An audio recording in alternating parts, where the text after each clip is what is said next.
તો જૂનાગઢ માર્કેટિંગ યાર્ડમાં ખેડૂતોની મગફળી તેમજ સોયાબીનની ટેકાના ભાવે ખરીદી ચાલુ છે। અંદાજિત 2300 થી વધુ ખેડૂતોએ ટેકાના ભાવે મગફળીના વેચાણનું રજીસ્ટ્રેશન કરાવ્યું છે, પરંતુ હાલ ટેકાના ભાવે ખરીદી ખુલ્લામાં થઈ રહી છે। ત્યારે આવનારા દિવસોમાં કમોસમી વરસાદની શક્યતા વ્યક્ત કરાઈ છે। ત્યારે જો વરસાદ પડશે તો ખેડૂતોને નુકસાન થવાની શક્યતાઓ રહેશે। તો આ તરફ યાર્ડના સેક્રેટરીએ જણાવ્યું છે કે જો વરસાદ આવશે તો તમામ મગફળીને શેડમાં રાખવામાં આવશે। યાર્ડ પાસે મોટા તેમજ નાના શેડ મળીને કુલ 11 શેડ છે। આવનારી પરિસ્થિતિને પહોંચી વળતા યાર્ડ સક્ષમ હોવાનું જણાવ્યું।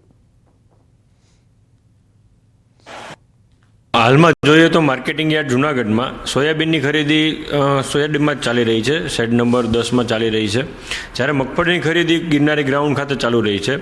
પરંતુ વરસાદની આગાહી હોય અમારો આગમજતીના પગલાં રૂપે અમે તૈયારી રાખી છે। અન્ય શેડમાં ખરીદી શરૂ કરાવી શકીશું। વરસાદના 1-2 દિવસ આગળ કમોસમી વરસાદના 1-2 દિવસ અગાઉ જ્યારે અમને એવું લાગશે કે વરસાદ પડવાની સંભાવના છે ત્યારે અમે તે ખરીદીનું સ્થળ બદલાવી અને શેડમાં લઈ લેશું। તો ખેડૂત દિવસની ઉજવણીના ભાગરૂપે કિસાન કુંભ મેળાનું આયોજન કરાયું હતું। રાજ્યના ખેડૂતો વધુમાં વધુ પ્રાકૃતિક ખેતી તરફ વળે તેમજ ઓછા ખર્ચે વધુ ઉત્પાદન અને ઉપજ મેળવે તેવા હેતુ સાથે આયોજન કરાયું હતું। આ કાર્યક્રમમાં કૃષિ મંત્રી રાઘવજી પટેલ પણ હાજર રહ્યા હતા।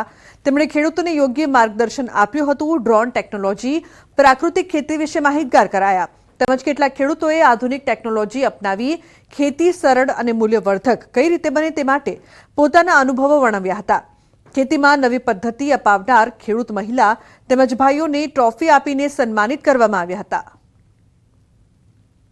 ખેડૂતોનો ખેતીમાં પ્રાકૃતિક ખેતી તરફ વધુ વળે, મૂલ્યવર્ધન ખેતીના ઉત્પાદિત ચીજોનું વધુ થાય, ખેડૂતોને પોષણક્ષમ ભાવો મળે, ટકાઉ ખેતી કેમ થઈ શકે, આ દરેક વિષયો અને ડ્રોન ટેકનોલોજીથી ખેતીમાં વધુ એનો ઉપયોગ થઈ શકે, આ દરેક બાબતોને લઈ ખેતી માટે ખૂબ જ જરૂરી એવી બાબતોના વિશે માર્ગદર્શન અને ચર્ચા વિચારણા કરી। મારા ગામની અંદર બાજુના ગામડામાં તેમજ હું બીજા જિલ્લામાં પણ જ્યાં 100 વીઘાની આજુબાજુ ખેતરનો મને ઓર્ડર મળે છે ત્યાં હું ડ્રોન દ્વારા છંટકાવ કરવા જાઉં છું।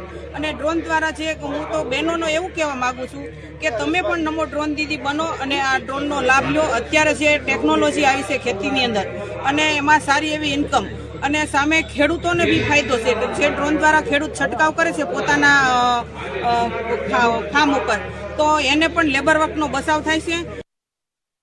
તો ભાવનગરના સિહોરમાં ભારત ડીએપી ખાતરમાંથી પથ્થર અને કાંકરા નીકળવાની ઘટના સામે આવી છે। ભડલી ગામમાં એક ખેડૂતે ખરીદેલા ભારત ડીએપી ખાતરમાંથી પથ્થર અને કાંકરા નીકળ્યા। વાવણી માટે પાયાનું ખાતર ગણાતા ડીએપી ખાતરમાંથી પથ્થર અને કાંકરા નીકળતા ખેડૂતોમાં રોષ ફેલાયો। જોકે ખેડૂતે સિહોરના ડેપોમાંથી 2 બોરી ખાતર ખરીદ્યું હતું। આ ખાતર ખેતીની જમીનમાં નાખવા માટે બોરીઓ ખોલતા અંદરથી ખાતર અલગ જ રંગનું નીકળ્યું હતું, જેમાં કાંકરા, પથ્થર અને માટી નીકળી હતી।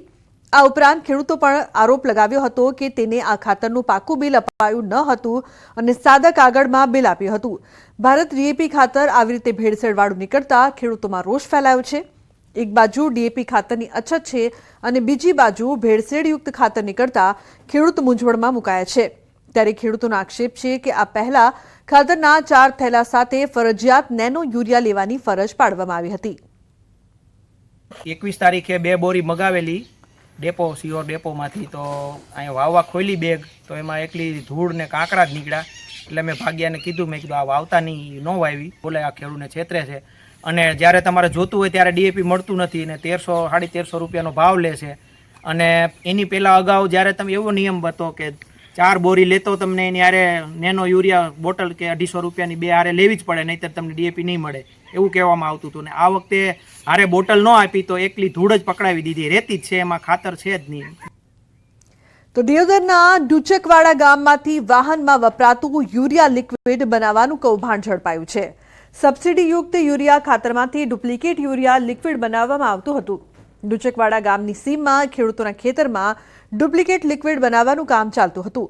બાતમીના આધારે એલસીબીએ રેડ કરી મોટા પ્રમાણમાં સબસિડીયુક્ત યુરિયા ખાતર તેમજ લિક્વિડ બનાવવાની સામગ્રી સહિતનો મુદ્દામાલ ઝડપી પાડ્યો છે।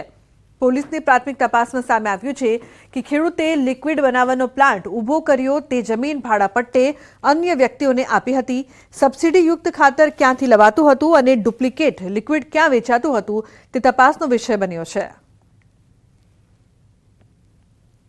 તો કાલોલ તાલુકાના વેજલપુરથી ઘુસર અગાશીની મુવાડી સહિતના ગામને જોડતો આંતરિક માર્ગ છેલ્લા કેટલાક સમયથી ખરાબ હાલતમાં છે, જેથી અવરજવર કરતા લોકોને ભારે હાલાકીનો સામનો કરવો પડી રહ્યો છે।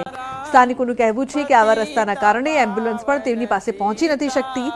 તો બીજી તરફ અહીં માર્ગની બાજુમાં આવેલ વરસાદી પાણી નિકાલ માર્ગ બંધ થતા ચોમાસામાં માર્ગ પરથી પસાર થવું મુશ્કેલ બની જાય છે। ચોમાસામાં તો સ્થિતિ ખૂબ જ વણસી જાય છે। તંત્રને વારંવાર રજૂઆત કરવા છતાં આ માર્ગનું યોગ્ય સમારકામ કરવામાં નથી આવતું, તેથી સ્થાનિકોએ માર્ગની ઉબડખાબડ હાલતમાં બદલાવ લાવવા માર્ગ ઉપર બેસીને રામધૂન બોલાવી હતી અને વહેલી તકે માર્ગનું નવીનીકરણ કરવાની માંગ કરી રહ્યા